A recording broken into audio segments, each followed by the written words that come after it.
It was 1984, and I was going to my second youth camp of the summer. The first one was Church of God, the second one was Assemblies. And we got to the camp, it was in the Black Hills, and I remember standing on the hillside, and when I was on the hillside, I said, God, what is it that you want me to do in life? And then all of a sudden, this peace came on me, and I knew exactly, I want to do what Pastor James has done. He was my pastor at the Church of God. I want to see people's lives touched for God's glory. By the time 1991 came, around 1990, it was May 1st, 91, I woke up with thoughts I've never had before in my life. In fact, I've heard of people having these thoughts, and to me, I was like, how could they think of suicide? But in May 1st of 1991, I woke up with these horrible thoughts of suicide, wanting to kill myself. Not really wanting to, but having the thoughts, and I couldn't get rid of the thoughts. But it was the fall of 91. I was in my efficiency apartment on Elm Street. It was like a nightmare on Elm Street. It was just, I was depressed, I was suicidal. I was kind of a map freak, so I had maps. And one night I heard the Lord speak to my heart very clearly. He said, Drew, lay your hands on the maps of North and South Dakota. I had my eyes closed and I began to see these little fires start in these towns, small towns of North and South Dakota. And I heard this phrase that I'd never heard before, from town to town, then to the nation, but now is time for preparation. And it was something burned inside of me for the small towns of the Dakotas. After I knew I was called to these small towns, it wasn't but a couple months later, and I was still having these thoughts of suicide, still feeling depressed. I was at a church service one night, and we had this guest speaker from South Africa. And I watched him praying for people, and I said to myself, I am so sick of being sick and tired.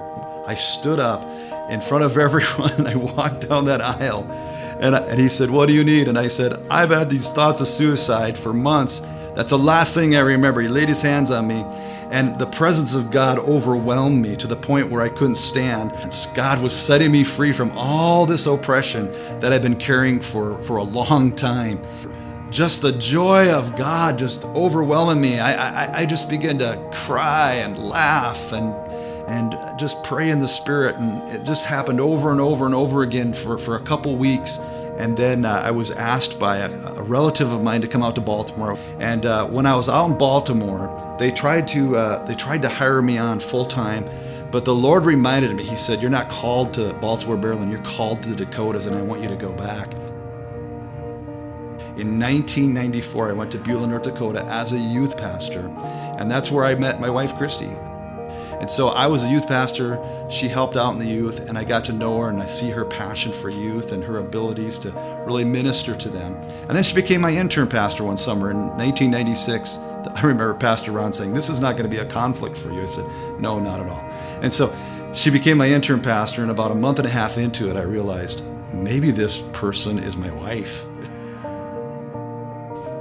When Christy and I got married, Dean Niferatis was a guest speaker in Beulah, and he turned to us. He said, "Your ministry and your life is going to change. You two are going to change the nations." Something to that effect. And it was in 2000 we had our first son Nehemiah, and I started traveling full time. Christy and I started traveling full time to these little towns all over North and South Dakota, mostly North Dakota.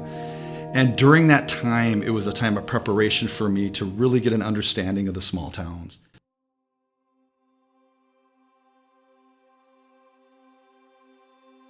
We began to get hints, little hints, that God was moving us on. I went to this place I called the Hill. I coined it the Hill. I'd go there every week and pray on the Hill. For the very first time in the almost 9 years I was in Beulah, North Dakota, for the very first time on the Hill at that approach was a sign. It said, "No trespassing." And it was somewhere around that time in 2002 that I heard God speak to my heart. He says, "Drew, you're going to walk the streets you walked when you were a little boy." I said, "What do you mean by that, God? Am I going back to Aberdeen?" So we went to look for a home in Beulah, North Dakota. And the price was right. It was nice size.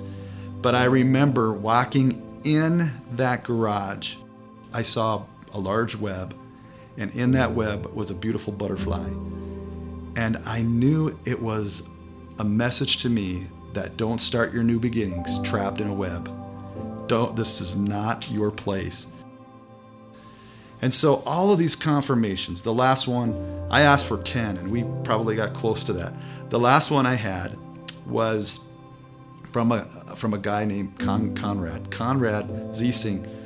He saw me praying at an altar one night, and we were in Jamestown, North Dakota with Assembly of God pastors, and he prayed for me that night. He got a word for me that night, but he didn't share it with me until the next morning at breakfast. He said, "Drew, I feel like the Lord is saying to you that you're like that little eaglet and it's time to get out of the nest." And I said, wow, that's powerful. He goes, I said, "That's the last thing I really needed to hear." We made plans to move to Aberdeen, and we got here in 2003, not knowing, July 9th of 2003, not knowing why we came.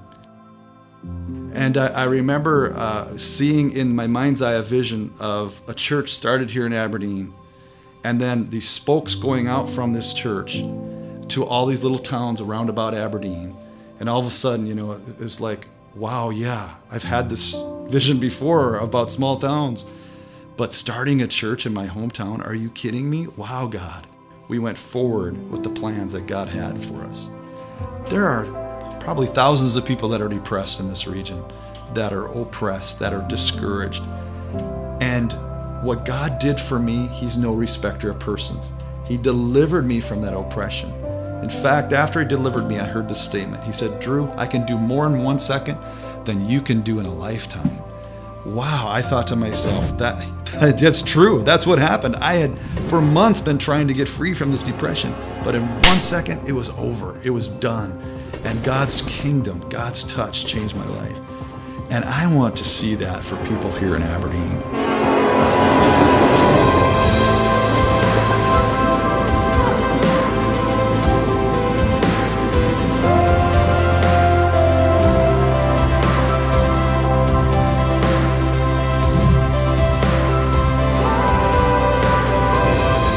Our last 12 years have been very fruitful, but I see our next 10 being the most fruitful. Why I see that, I believe that our school ministry is going to begin to grow. People are going to begin to see the need for what we're doing. I also see more churches planted. More and more people are going to be equipped to do the work of the ministry and become leaders themselves and become disciple makers, and not just receive, but give out to the people in the community, give out to the people and pastor people like never before. Freedom Church is not perfect people. Freedom Church is about people that want to be authentic, want to be real, want a real experience with God, want to be a safe place to people that want to experience God like that, and want to be a safe place for people that are hurting. We have a lot of hurting people in Freedom Church, but we've seen a lot of hurting people get healed. Freedom Church, I hope, will continue to be a welcoming church to the people that are searching for God and wanting more of God, and are also wanting relationships. It is my desire to see Freedom Church and the people of Freedom Church to be open to those that are hurting, struggling, and then to be ones that are reaching out more and more to those that are hurting in our community. And so I hope and I believe that Freedom Church will be a welcoming place and also a place of His presence.